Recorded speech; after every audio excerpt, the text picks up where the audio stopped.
জীবনের প্রতিটা চড়াই উতরাইতে আপনি আমার পাশে থেকেছেন অরণ্যবাবু। মনে আছে কৃষ্ণেন্দুবাবু যখন মারা যাওয়ার মিথ্যে নাটকটা করলো, সবার চোখে আমি দোষী ছিলাম। তখনও আপনি সমানভাবে আমার পাশে ছিলেন। আমাকে বাঁচানোর জন্য আপনি কি না কি করেছিলেন, মনে আছে আপনার সেটা? নাকি সেটাও ভুলে গেছেন? আমি কিন্তু ভুলি, আমার সব মনে আছে।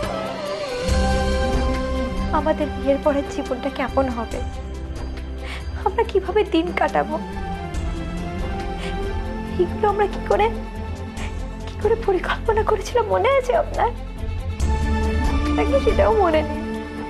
আমাকে মন্দিরে নিয়ে গিয়ে ভালোবাসার প্রমাণ দেওয়া, আমি যা যা বলেছি, যা যা চেয়েছি, যা যা শর্ত রেখেছি, যতই কঠিন হোক না কেন, আপনি সেগুলো আমার জন্য পূরণ করেছেন।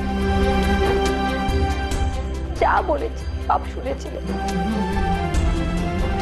বিয়ের সমস্ত রকমের নিয়ম মেনে আমাকে বিয়ে করার সিদ্ধান্ত নিয়েছিলেন আপনি, শুধুমাত্র আমার জন্য। কেন করেছিলেন আপনি সেটা? যদি আমি আপনার কেউ না হয়ে থাকি, আর আপনার এই পরিচয় পরিবর্তনের পর আপনার চেহারায় আর ব্যবহারে নিশ্চয়ই পরিবর্তন আসতে পারে, কিন্তু গোটা মানুষটা কোনোদিনও বদলে যেতে পারে না। আপনি কার সাথে অভিনয় করছেন অরণ্যবাবু? আপনার এই অভিনয়টা আপনার স্ত্রী হিসেবে আমি চিনতে পেরেছি, আমি বুঝতে পেরেছি। কারণ জানেন আপনি? তার কারণ আপনি চলে যাওয়ার পর 6 মাসে প্রতিটা দিন, প্রতিটা মুহূর্ত আমি পাগলের মতো অপেক্ষা করে গেছি। পাগলের মতো এই দৃঢ় বিশ্বাস নিয়ে যে না, যে মানুষটা আমাকে এতটা ভালোবাসতে পারে সে আমাকে ছেড়ে দিয়ে চলে যেতে পারে, সে ফিরবেই। আর দেখুন,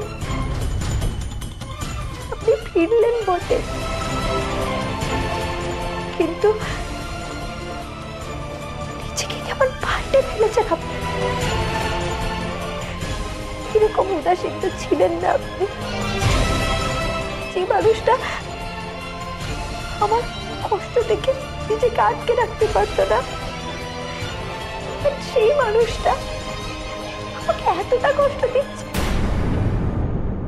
কার জন্য? ওই কালকের আসা মেয়েটার নাম কি? বিজলি। কার জন্য? কে সুরিলি ভাই? কে হয় আপনার? কি মূল্য আছে ওদের আপনার জীবনে? বলুন অরণ্যবাবু, ওদের কি মূল্য আছে আপনার জীবনে, যার জন্য আপনি বাকিকে অপমান করছেন?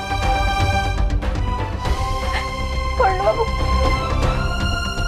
আপনি আমার কষ্ট দেখতে পারতেন না, সহ্য করতে পারতেন না। আজ আপনি আমাকে সব থেকে বেশি কষ্ট দিচ্ছেন। কাদের জন্য? ওদের জন্য। পরিবারকেও ভুলে গেছেন আপনি, তাই না? সেই পরিবার যারা আপনাকে এত ভালোবেসেছে, আপনাকে প্রথমবার দেখে ওরা মনে করেছে যে ওদের ছোট ফিরে এসেছে।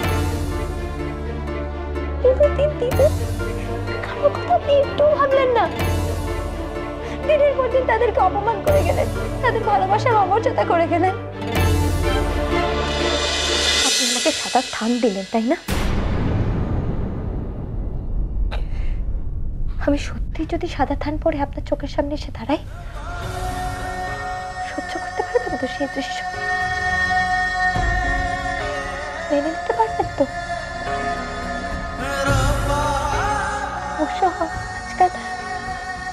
আজকাল দেখছি আমার চোখের জল, আমার কষ্ট আপনাকে একটু স্পর্শ করছে।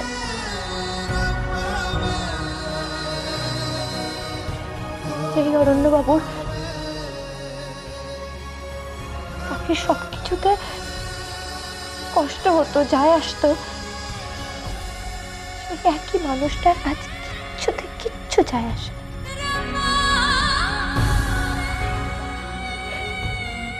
আমাকে আমাকে আপনি এতটাই ভালোবাসতেন যে আমার দিকে কেউ যদি চোখ তুলে তাকাতো তাকে আপনি ছাড়তেন না। আর এবার আমার সাথে কয়েকটা ছেলে মিলে বাজে ব্যবহার করলো, আমার সাথে এত খারাপ ব্যবহার করলো, আর আপনি আপনি চোখ তুলে তাকালেও না, আপনি পাত্তাও দিলেন না। মনে আছে অরণ্যবাবু, বিয়ের আগে সে আমরা একবার পার্টিতে গিয়েছিলাম আর কটা ছেলে মিলে আমার সাথে, আপনি তাদেরকে কি মার মেরেছিলেন মনে আছে? আর আমাকে আলাদা করে টেনে নিয়ে গিয়ে আপনি বলেছিলেন যে পাখি, এবার থেকে আমার ভালোবাসার কোনো পরীক্ষা তুমি নেবে না। আজকে সেই মানুষটা আমার একটা পরীক্ষা নিচ্ছে। কি হলো আপনার অরণ্যবাবু? কি হলো আপনার? সত্যি কি আপনি লুকোতে চাইছেন? কি আড়াল করতে চাইছেন আপনি বলুন না। পার্টিতে আমি ওইভাবে এতগুলো ছেলের সাথে নাচলাম, তাতে আপনার কিচ্ছু যায় আসলো না। আমার আপনার জন্য রান্না করা, আপনার জন্য ঘর সাজানো, সবকিছু যা আপনার আগে পছন্দ হতো সেগুলো এখন কিছুই পছন্দ হয় না। আর তাতে আমি কতটা কষ্ট পেয়েছি আপনি জানেন? আপনি আমাকে কষ্ট দিয়েছেন, কিন্তু তাতে আপনার কিছু যায় আসে? বলেন না, কিছু যায় আসে না।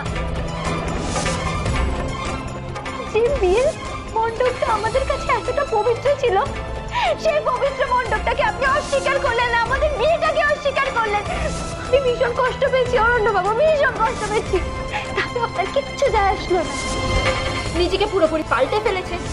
তাহলে এখন আমি বাঁচি বা মরি তাতে আপনার কিচ্ছু যায় আসে না, না? অফকোর্স যায় আসে।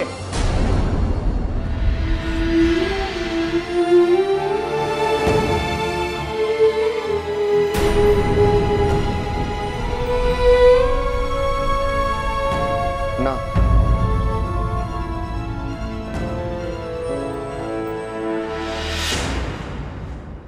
আমার কোনো কিছুতে কিছু যায় আসে না।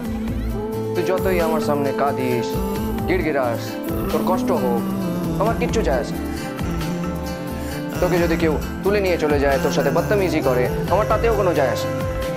কারণ আমার মনে তোর জন্য কোনো ফিলিংসই নেই। হ্যাঁ, মি ডোন্ট কেয়ার।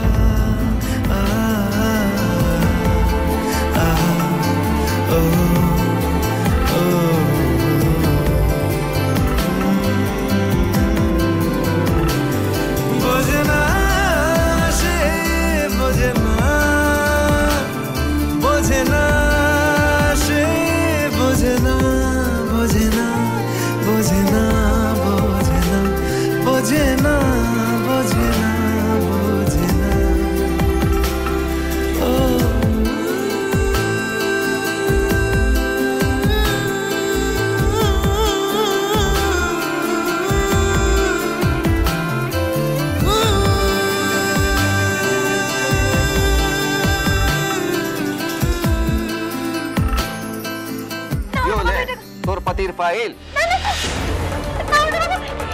তোমাদের यादें हैं? उसके कपड़े ये ले।